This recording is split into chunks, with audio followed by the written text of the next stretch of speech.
O chefe de missão diplomática, pessoal, em regra, ele precisa ser do quadro diplomático.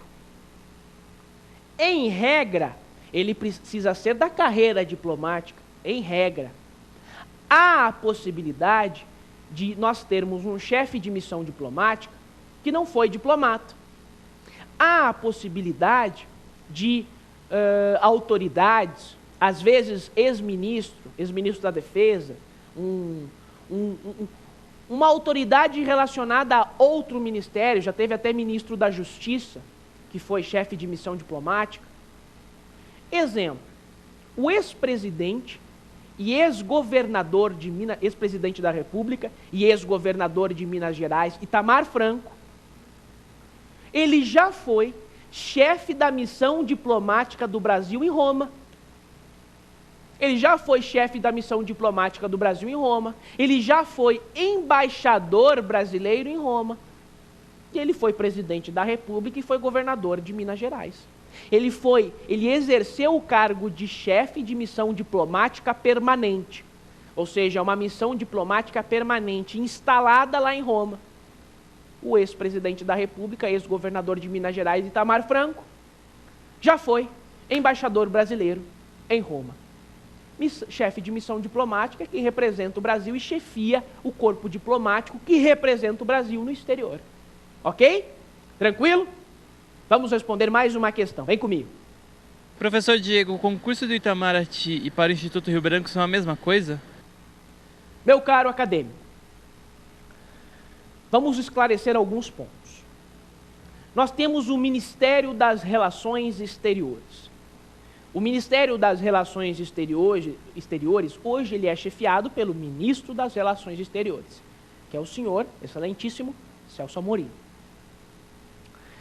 Se você está em Brasília e você está se dirigindo ao Congresso Nacional, você está indo em direção ao Congresso Nacional.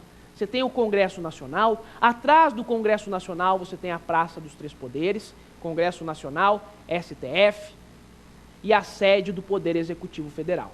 Então você tem Poder Judiciário, Poder Executivo e Poder Legislativo. Vamos supor que você esteja indo direto em direção ao Congresso Nacional. Antes de você entrar no Congresso Nacional, do lado direito, o Congresso Nacional está na minha frente, do lado direito, nós temos o Ministério das Relações Exteriores. O Ministério das Relações Exteriores, ele fica localizado, instalado no Palácio do Itamaraty.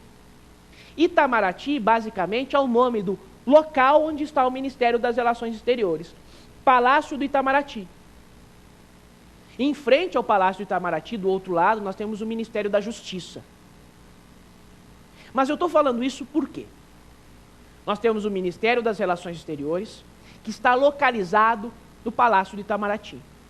E o Instituto Rio Branco é um instituto ligado ao Ministério das Relações Exteriores e é responsável pela seleção, é responsável por recrutar os candidatos a cargo do corpo diplomático brasileiro. Quem faz a seleção, o recrutamento, o treinamento dos futuros diplomatas brasileiros é o Instituto Rio Branco.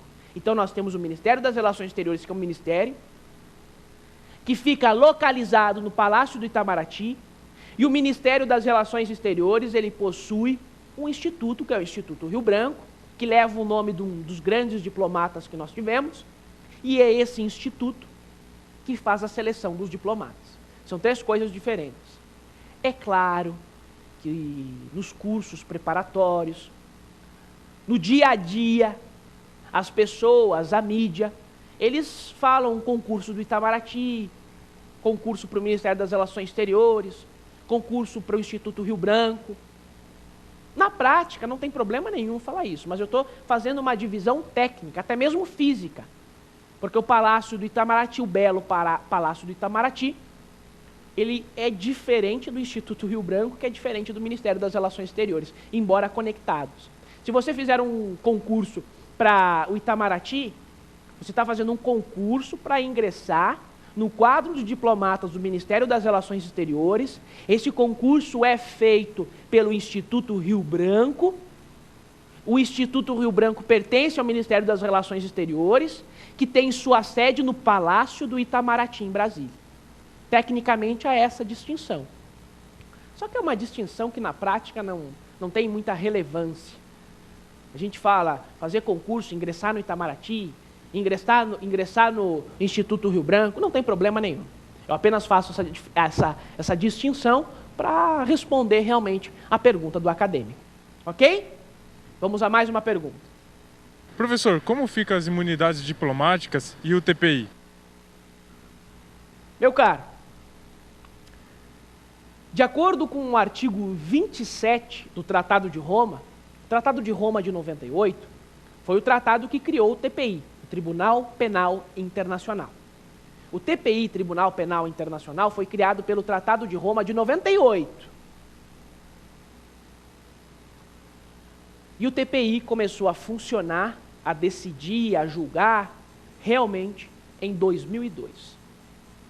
De acordo com o artigo 27 do Tratado de Roma, o Tribunal Penal Internacional não leva em consideração as imunidades, os privilégios, as prerrogativas. As imunidades diplomáticas foram por prerrogativa de função dos chefes de Estado, do presidente da República, por exemplo, no Brasil, foram privilegiados. Esses institutos, esses benefícios constitucionais que o Brasil concede a algumas autoridades, essas prerrogativas, as imunidades dos diplomatas, não têm vez perante o TPI. O Tribunal Penal Internacional, conforme o artigo 27, não dá importância a essas prerrogativas. Por quê? O Tribunal Penal Internacional, o TPI, ele foi criado para acabar com a impunidade, para realmente julgar e condenar quem comete crime contra a humanidade, crime de genocídio, crime de agressão e crime de guerra. São esses 4 espécies de crimes que são julgados pelo TPI. Lembram? Crime de agressão, crime de genocídio, crime contra a humanidade e crime de guerra. O TPI ele foi criado para julgar esses crimes. E muitas vezes são chefes de Estado, até mesmo diplomatas, autoridades que ocupam cargos importantíssimos dentro de um Estado, são eles que cometem essas barbaridades. Por isso que o TPI, conforme o artigo 27 de seu Estatuto, Tratado de Roma de 98, por isso que o TPI não leva em consideração essas imunidades. Ele relega em segundo plano, porque o objetivo do TPI é acabar com a impunidade. Nunca esqueçam, o Tribunal Penal Internacional, o TPI, ele se baseia na teoria da responsabilidade penal internacional dos indivíduos. Eu vou repetir. Teoria da responsabilidade penal internacional dos indivíduos. Teoria da responsabilidade penal internacional dos indivíduos. Sendo assim,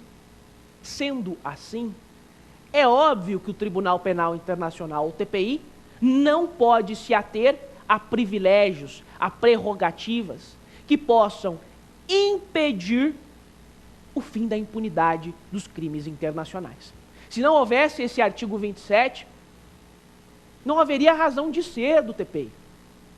Qual a utilidade do TPI se nós não poderíamos colocar um genocida? Se nós não poderíamos condenar um genocida que muitas vezes destrói nações? Eis aí a importância do TPI, e eu concluo essa resposta inferindo com vocês que o TPI não leva em consideração imunidades diplomáticas. Elas não influenciam no julgamento do TPI, bem como prerrogativas, foro por prerrogativa de função, o privilégio do presidente ser julgado perante o Senado e o STF, não. Se o Brasil falhar e não julgar o nosso presidente pela prática de genocídio, por exemplo, o TPI pode pegar esse presidente e julgar. Ok? Tranquilo? Vamos a mais uma pergunta. Professor, qual é a principal punição por abuso da imunidade diplomática?